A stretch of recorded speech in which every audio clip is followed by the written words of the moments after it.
and welcome to Midday Report here on TVP World. I'm Marie Kato. Overnight, Russia launched missile and drone strikes on Ukraine, targeting the country's capital and the city of Chernihiv. In Kyiv alone, 3 people were killed and 40 wounded, according to reports from the Ukrainian police. Citizens of Kyiv took shelter underground as the Russian barrage continued throughout the night. The Ukrainian Air Force reported that Moscow used cruise missiles launched from strategic aircraft, ballistic missiles and swarms of Shahed drones to carry out the attacks. In Chernihiv, north of Kyiv, 4 people were reportedly wounded as a result of similar attacks.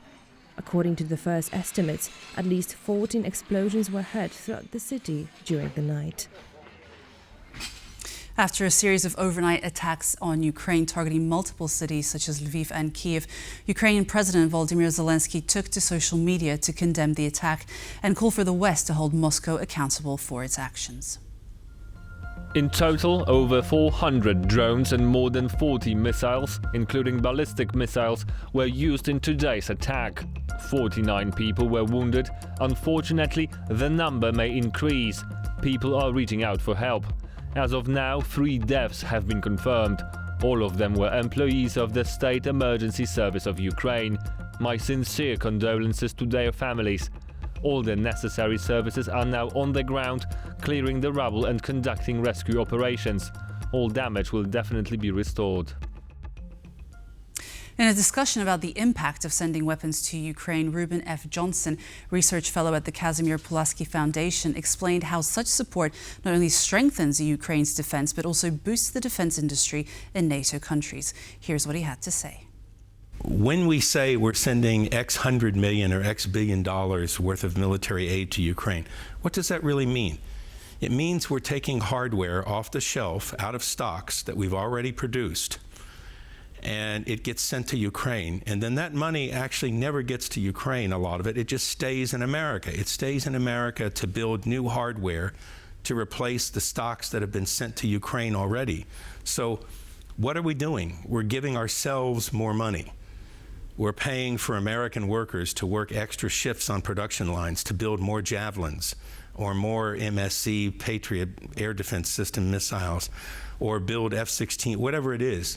But it does make a difference on the battlefield. Oh, it makes a huge difference on the battlefield.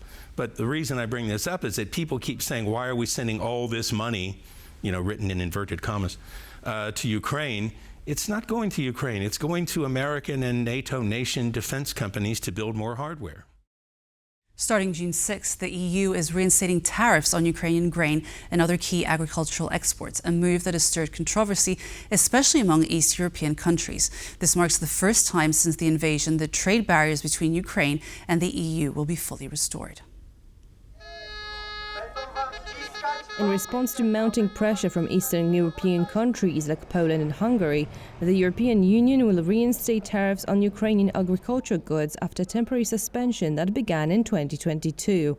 The decision follows significant opposition from local farmers, who argue that tariff-free imports flooded the market, pushing prices down. While these measures initially helped Ukraine bypass Russia's blockade, the EU now faces a delicate balance between supporting Ukraine and appeasing its member states. This shift could cost Ukraine up to 1.1 billion euros in 2025 alone, with further losses if no long-term agreement is reached. In a closely watched Oval Office meeting, President Donald Trump welcomed Chancellor Friedrich Merz with cordial words and assurances of a strong U.S.-German partnership.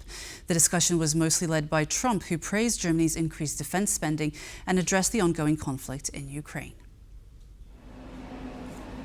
President Donald Trump gave Germany's Chancellor Friedrich Merz a friendly welcome at the White House on Thursday amid high expectations. While Trump largely dominated the conversation in the Oval Office, Merz described the meeting as a success. We get on well on a personal level. There is a level of communication that is open, that is very collegial, and building on this, we will certainly have very good discussions in the future and also have a very short connection with each other. Far more than a lot of people said. Fears of a repeat Zelensky or South African president-style showdown loomed in Germany, especially with Merz pushing tougher European cooperation and tariff talks. Yet President Trump seemed genuinely pleased with his German visitor. He's very a very good man to deal with. He's difficult, I would say. Can I say that? It's a positive. Go ahead. You wouldn't want me to say you're easy, right? No. Yeah, he's a very great representative of Germany. I think all we want is just going to have a good relationship. The rest will just sort of follow very easily. We had a very good talk. While Trump largely steered the conversation, the two leaders discussed key issues like Ukraine, defense spending, and trade. Experts suggest that addressing Trump's concerns more effectively could pave the way for greater openness in future talks. After the meeting, Chancellor Merz also acknowledged progress on the difficult tariff dispute. The Chancellor has said that he would like to help and create a sort of a working group between the Chancellor's office and the White House on these issues. So yes, there's a chance that we get to some sort of result, because the high tariffs are, of course, a great impediment. First of all, of course, there is a lot of investment and there could be more. Secondly, we could take more American products, for example, oil, gas, etc. President Trump, in the discussion, praised the possibilities that exist in this domain. Before we came in, Chancellor Merz made it clear he stands firmly with Kyiv and backs stronger defense efforts. Trump, however, stayed vague on further involvement in the conflict. But Merz left confident he'd help broaden the president's perspective. It is now very much in the hands of the American government, in the hands of the American president, to help bring this war to an end. But I believe I was able to convey some additional arguments that simply make clear once again the American responsibility that this government, and the president in particular, has. The visit went smoothly, with Merz gifting Trump a birth certificate of his German grandfather and extending an invitation to Germany. Experts say the first impressions are more positive than those with the previous chancellor. How would Olaf Scholz would have done if he would be sitting in Merz's place? And I was very happy that it's Merz and not Scholz actually who is there. So I think there is a personal level that works. Although no major breakthroughs were made, the positive tone between the two leaders hints at the potential for a stronger, more effective partnership down the line. And given previous tense leadership visits in the White House, it's an achievement in its own right. Sasha Farba, TVP World.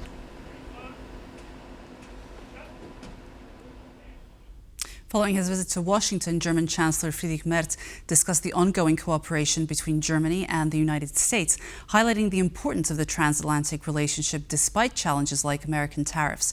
Merz emphasized that while Germany remains dependent on the US, Europeans are the ideal partners for tackling global challenges. Whether we like it or not, we will remain dependent on the United States of America for some time to come. However, I said to Donald Trump last night that you also need partners in the world, and the Europeans are like no other, and the Germans in particular are the most suitable partners in the world when it comes to meeting the common challenges now. And that is the difference between authoritarian systems and democracies. Whether we like it or not, we will remain dependent on the United States of America for some time to come. However, I said to Donald Trump last night that you also need partners in the world, and the Europeans are like no other, and the Germans in particular are the most suitable partners in the world when it comes to meeting the common challenges now. And that is the difference between authoritarian systems and democracies. Authoritarian systems have subordinates. Democracies have partners, and we want to be these partners in Europe and with the United States.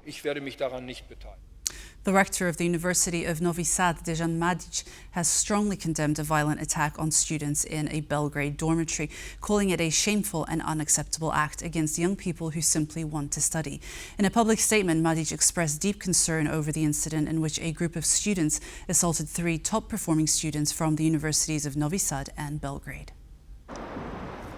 The rector called on all members of the University of Novi Sad, as well as citizens across Serbia, to stand firmly against all forms of violence in any attempt to suppress freedom of thought and expression.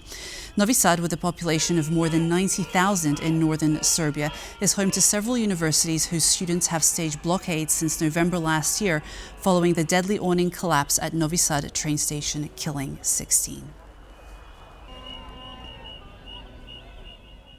Parliamentary elections in Moldova are crucial for the pro-Western path of this country, said Piotr Oleksy, a political scientist from the Adam Mickiewicz University in Poznań, discussing the political situation in Moldova in an interview with TVP World ahead of the upcoming elections.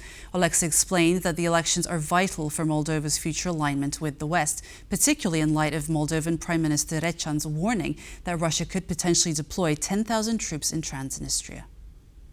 We cannot say that there is a situation that Russia could put 10,000 of Russian troops in Transnistria right now, and I think that we should not treat those words literally. We should treat it more figuratively, because it's quite. The Prime Minister Račan just want to say that how important is pro-Western government for. Pro-Western government in Moldova, how important it is for architecture of security in the region, and how important it is for Ukraine. Parliamentary elections in Moldova will be held in the end of September, and they are very crucial for the future of the pro-Western path of this country. And this is the message of Prime Minister Račan. He wants to say to the Western partners, help us to keep the power in our hands, because in other case, Russia will come to Chisinau, Russia will come to Tiraspol, and that is going to put Ukraine in much more difficult situation. The port of Gdansk has officially become bigger today. The official opening of the third terminal at the Gdansk container port took place this morning. With this expansion, Gdansk became one of the largest and most important ports in Europe. Our reporter Ovidiusz Nicieja is in Gdansk with more. This is Poland's largest maritime container port. In fact, it's the largest maritime container port on the Baltic Sea. And today it has grown even bigger. With the opening of its third terminal, this facility has increased its annual capacity by some 50%. This is a very significant terminal. If you compare T1 and T2 to T3, it's like completely different. We have cranes that are able to handle the largest vessels in the world. We can go up to 24,000 TEU vessels, which is more than the other two terminals. The Polish authorities are saying that given the trends in international transport and trade, this is a very significant new investment. This is an extremely important day for the development of Poland's maritime economy, because the largest container terminal on the Baltic Sea, the terminal in Gdansk, is increasing its capacity by 1.5 million TEUs per year. This means it will be able to handle 1.5 million more 20-foot containers annually. Local authorities also hope that this terminal will contribute to the growth of this region and the city of Gdansk. Already today, the Baltic Hub is the largest container port on the Baltic Sea. This shows that the role of Gdansk, Pomerania and Poland in foreign trade, but also in terms of strategic security, is growing. The port city of Gdansk is a Hanseatic city with long trading traditions. And with the opening of the third terminal at the container port, the city hopes to open a new chapter in its history. For TVP World, from Gdansk, Ovidiusz Nicieja. The Netherlands will hold a general election on October 29th following the collapse of the government earlier this week. This was announced by Dutch news agency ANP, citing the country's caretaker government. The coalition led by Prime Minister Dick Schoof fell apart after far-right leader Geert Wilders withdrew his Party for Freedom over disputes regarding stricter immigration policies. Wilders' exit just after 11 months of a fragile right-wing coalition has plunged the country into political uncertainty, with the caretaker government now managing daily affairs until a new cabinet is formed. The snap election, prompted by Wilders' push for tougher migration controls, is likely to center immigration as a key issue.